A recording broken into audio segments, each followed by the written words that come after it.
Okay. Yep. Hi. Hi. So could you introduce yourself for our readers or authors who don't know who you are? Absolutely. My name is Gina Uricchio, and I am a author, mom, visionary, as I like to call it, creative, who lives in Connecticut. Cool. Yeah, And could you kind of describe, I guess, what your book Mother Asana is about? sure. Really, what inspired me about writing a book first was the blog Mhm, that started about 5, 6 years ago.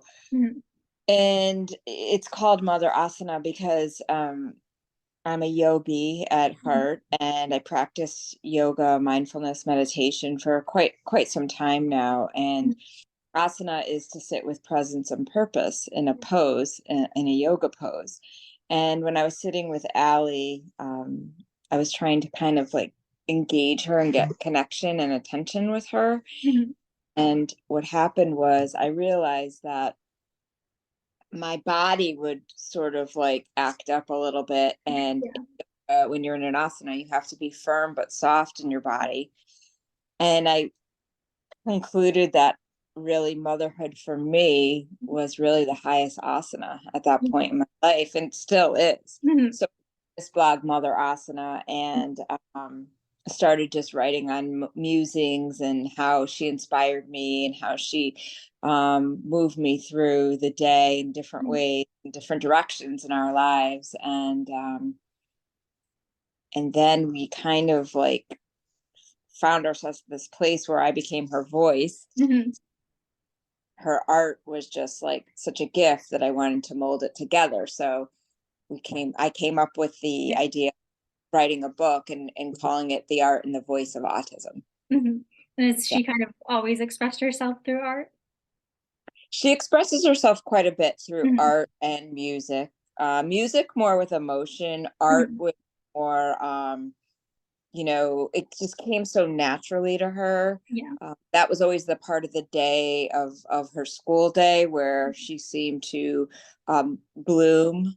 And so we noticed, and we started like just when she would bring stuff home, Mhm. like this is incredible. Yeah. And she also would, just the way she holds a pen, to the way she holds a pen, and the way she just kind of whips things up and puts her own little you know signature on things. Yeah. And so I just thought that that creativity needed to be seen not only by the autistic Yeah. community but the artistic Yeah. community, and appreciates art. Mhm. Yeah. Yeah. And so, what was the process of creating the book and like publishing the book like? Because like, for those who aren't familiar with the book, it's like an interactive book, and um, Hmm. it's not just like a typical, I guess, like read along book. It's a great way to interact, with your family, Yeah, things like that. we call it a book, but it's so funny because it really is a tool. Hmm. And sort of like marketing it as a tool now, because Hmm.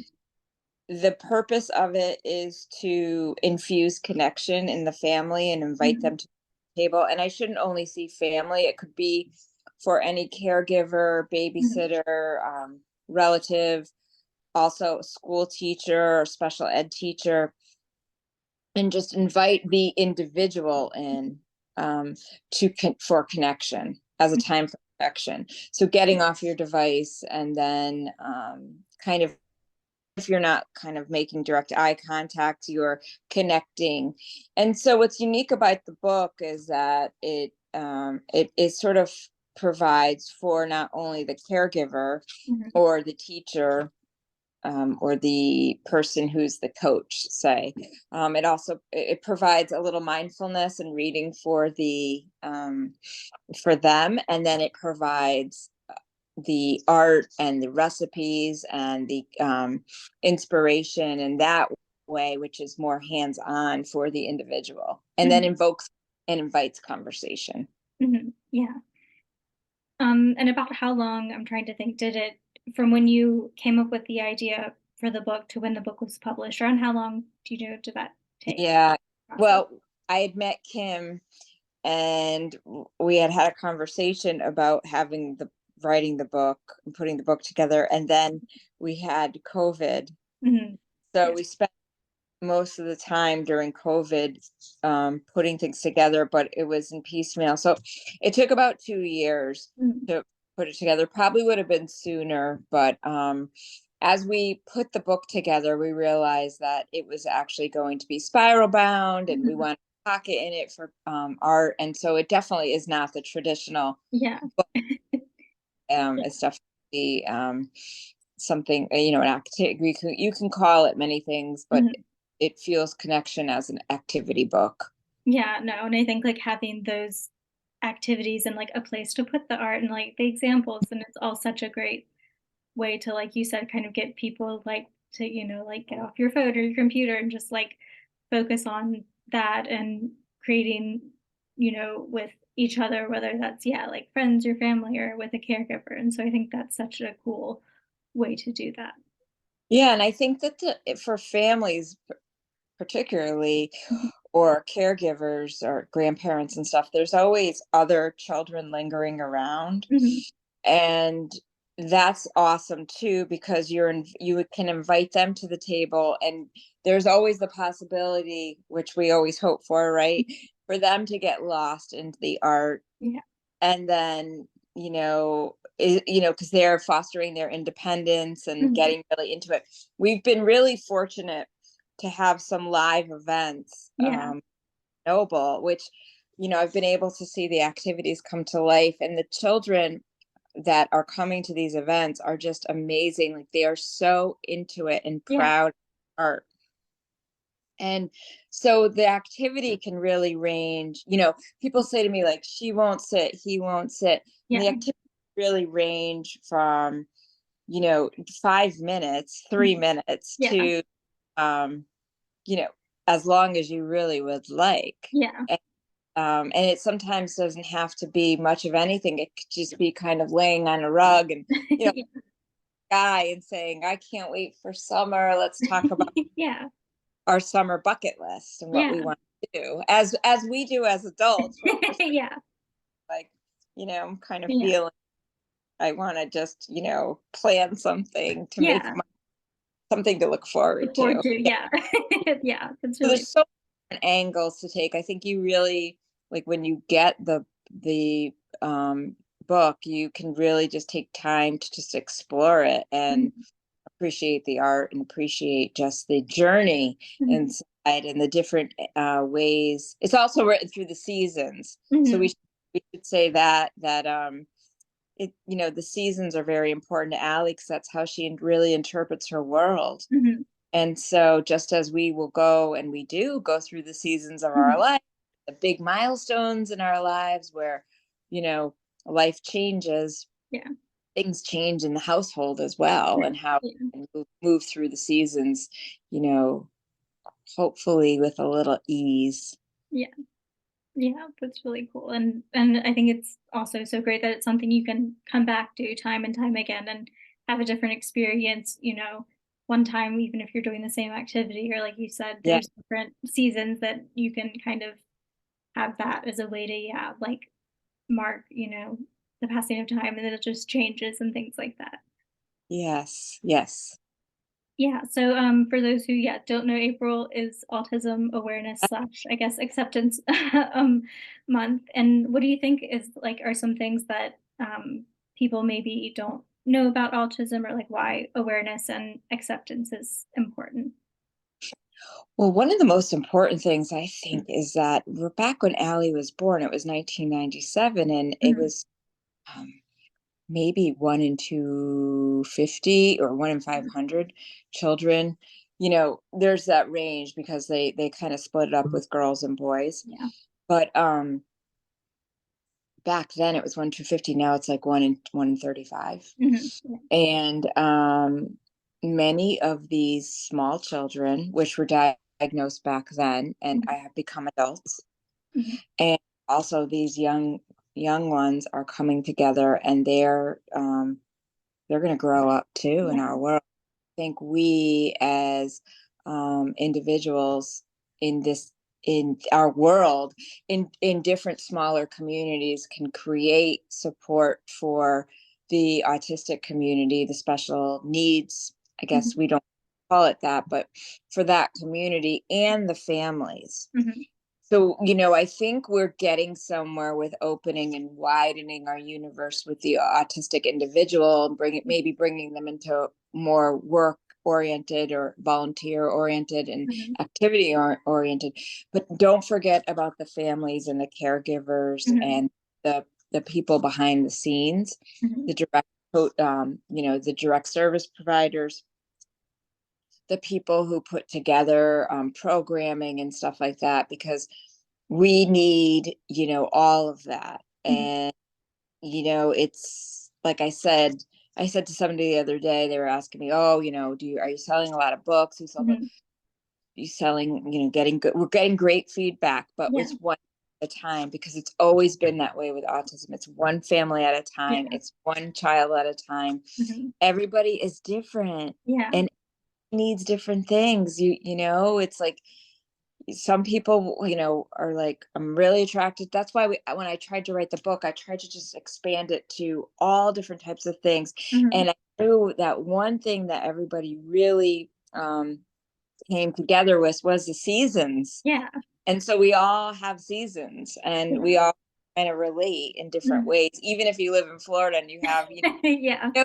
you're still celebrating different Yeah. holiday milestones and things like that. Yeah. Mhm.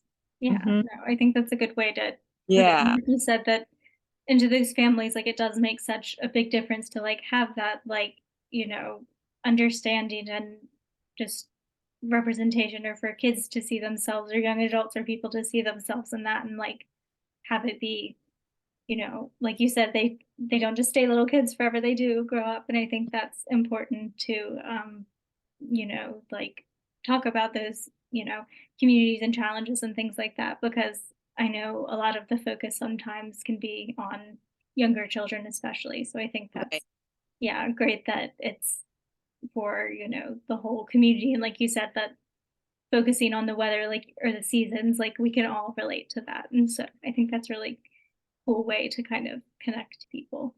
For sure. Yeah. And I guess kind of on a similar note, are there any common, I guess, misconceptions you kind of heard people, or when you've gotten feedback, people saying, wow, I didn't like know this, or things like that about autism, or just the autistic community, or even just from your Yeah. perspective as a caregiver? It's funny. It's like they're just like us. Like Yeah.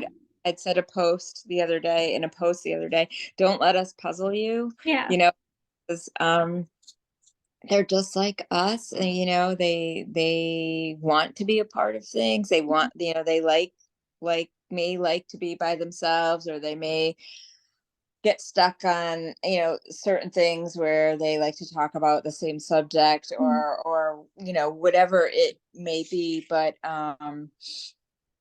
they're like human Yeah. beings, and want, they deserve and have the opportunity to have love and Mhm. community in their Yeah. lives. That's really the cornerstone behind their light that they Mhm. shine, because they they can give that out so lovingly and easily. And Yeah. so if society just can attach themselves to that sort of energy Mhm. and invoke it, I think it can be a beautiful thing. Yeah. And it's not for everybody, and there's certain individuals that can't work in this community. But just even if you're like I said, appreciating art, or Mhm. appreciate um, community and volunteer work and stuff like that, I think that's really the beautiful opportunity to get to know these types of individuals Yeah, definitely. And I through like that. So their yeah. music, Yeah. cooking, writing, drawing, whatever they can do. Yeah. And Allie's just getting back from her Yeah. day out in her yoga class right Oh, cool. now. That's awesome. Yeah. Yeah.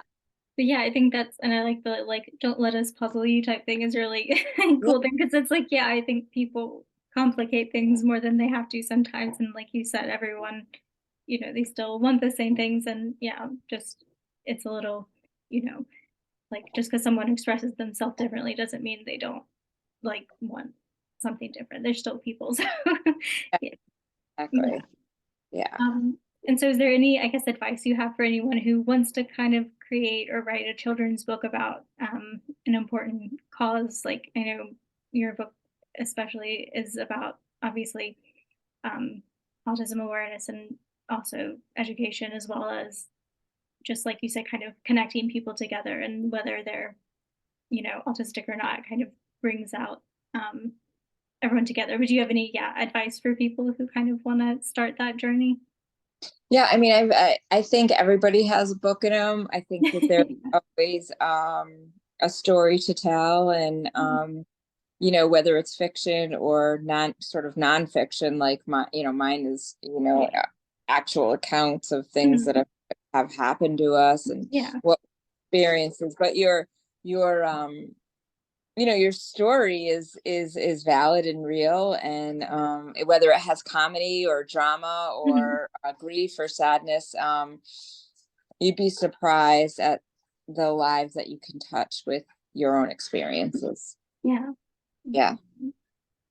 Is there anything else that you want to share, or how can readers get in touch with you or keep up with Mother Asana? They can keep up with us on Instagram and Facebook at Mother Asana, and then also through our website at motherasana.com. Yeah. Oh, great. Yeah. Great. Well, yeah, thanks so much for your time. And I'm, yeah, glad I got to talk to you. I know. It was great talking with